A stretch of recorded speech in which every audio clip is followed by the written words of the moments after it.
In this video, we take a look at Coco Gauff's rise and how a teenager was set on a trajectory to take out a Grand Slam title at the US Open, a feat not done since the GOAT herself, Serena Williams.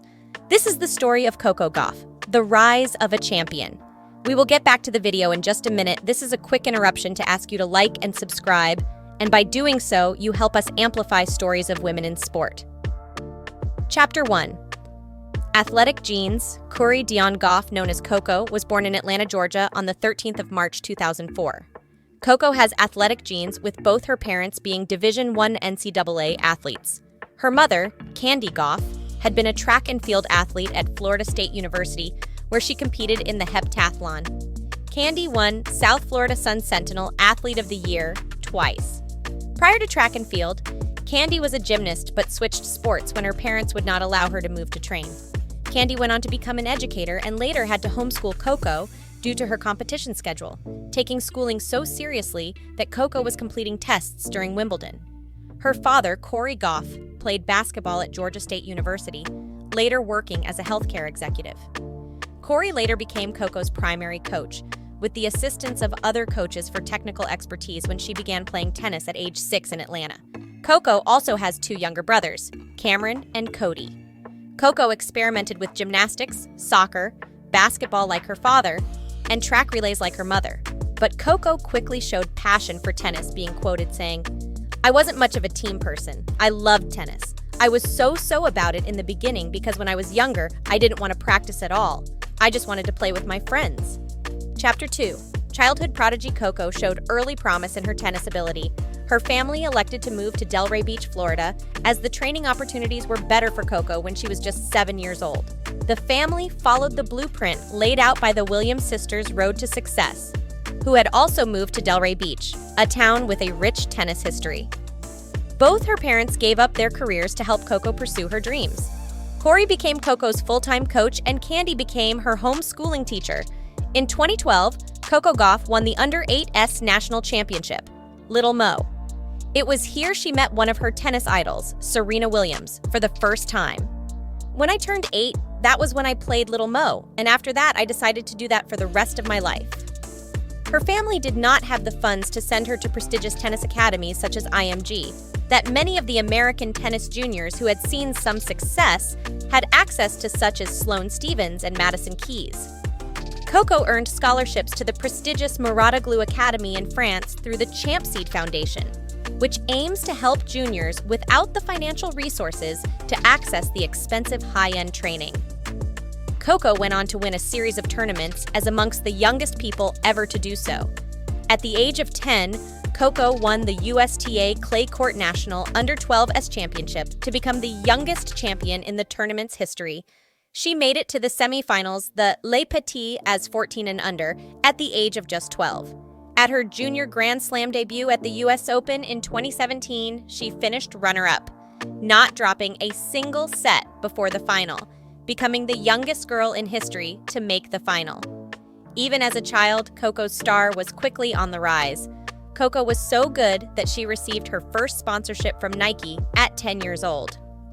Coco became a fixture of national media outlets, covering her success at the junior level as America looked for its next tennis superstar, with media outlets writing articles about the young star as young as 12 years old.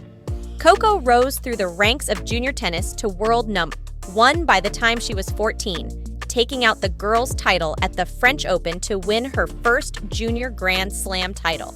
Coco had become a fixture of the final rounds in the top junior tournaments around the world, but there are plenty of junior champions that don't see success at the senior levels, let alone at such a young age. There was still a question mark over whether Coco Gauff's trajectory would continue. Chapter 3. Going Pro Coco. Gauff elected to go pro at the age of 14, making her debut on the ITF Women's Circuit in May 2018. In her first ever Grand Slam tournament at the age of 15, Gauff became the youngest player ever to qualify for the main draw at Wimbledon, with a shock upset to her idol, Venus Williams, in straight sets. After the game, Coco Gauff said thank you to Venus not only for the game, but for everything she had done for the sport. Venus had won her first Grand Slam title before Coco was even born.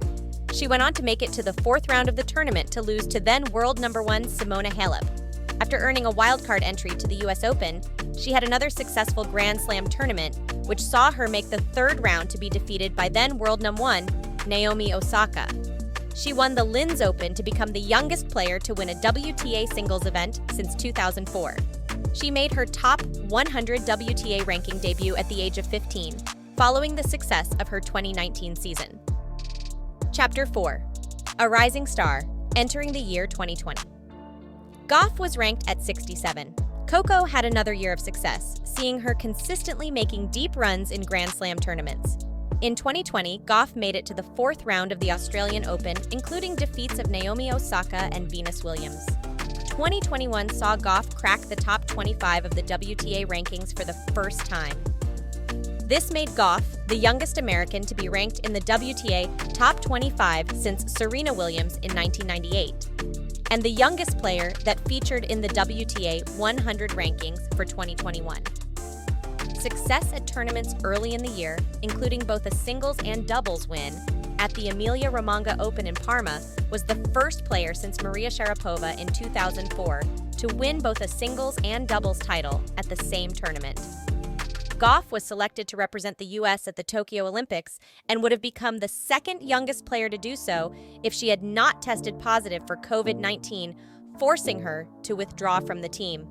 As Coco's star rose, she accumulated prize money and endorsements being sponsored by New Balance since she was 14 years old and received her own signature tennis shoe with the brand in 2020, the CG1, which she wore for the first time at the U.S. Open that year. The 2021 French Open was the first time Gauff had been seeded at a Grand Slam tournament, making the quarterfinal as the youngest American at 17 years old, and 3 months to make it this far in a Grand Slam tournament since Venus Williams in 1997. 2022 was another successful year for Gauff, seeing her enter the top 10 in the WTA rankings for the first time. Making her first major grand final at the French Open, Coco lost in straight sets to Iga Swiatek. In 2022, Coco Gauff became the youngest player in the singles category in 18 years since Maria Sharapova to qualify for the WTA year-end finals championship. Off the court, Gauff had become a likable figure in the media, just average 19-year-old who enjoyed supporting their favorite local sports teams, from her native Florida, the Miami Dolphins and Miami Heat, to being a fan of anime, including Naruto. However, on the court, Gauff was demonstrating poise and determination under pressure that would become essential in her run to a Grand Slam title the following year. Chapter 5. Winning at the highest level. By 2023, Coco had established herself as a contender at the top levels of women's tennis, so expectations were high in the lead-up to the US Open, being one of America's biggest chances to take out the top prize on home soil. Gauff had been playing well all year, making deep runs at the majors, and took out her biggest singles title yet at the Washington Open, a WTA 500 event. Along the way to victory, she took down Iga Swiatek in the semifinal, who had beat Gauff in the French Open final the year before. Coco Gauff fought through the early rounds, but her run to the finals was not an easy road. In the quarterfinal against German Laura Siegemund, she had to stand up for herself when her opponent was taking extended breaks outside of the rules to umpires who were not treating her fairly by calling the violation. In stark contrast to how the media had treated Serena, Gauff's idol, 20 years ago, when doing the same thing prior to the introduction of Hawkeye technology automating line calls, the public sentiment and media narrative around the teenager standing up for herself was largely positive. It felt like a moment signifying progress, that something had changed, not just in tennis or the media, but society more broadly. Protesters interrupted her semifinal match, resulting in a 45-minute delay of the game as one of the climate activists had glued their bare feet to the ground and had to be forcibly removed by security and police. Gauff went on to win the match. Gauff demonstrated a level of poise that could not reasonably be expected of a teenager and qualified for the US Open final, becoming the youngest American to do so since Serena. In the final, Gauff faced Sabalenka and lost the first set. Coming from behind, Coco rallied to win the final against Sabalenka in taking out her first Grand Slam title on home soil after bursting onto the women's tennis scene 4 years ago with a statement at Wimbledon as a 15-year-old. Coco's story is truly special, but perhaps the most exciting part is that we are only in the first chapter.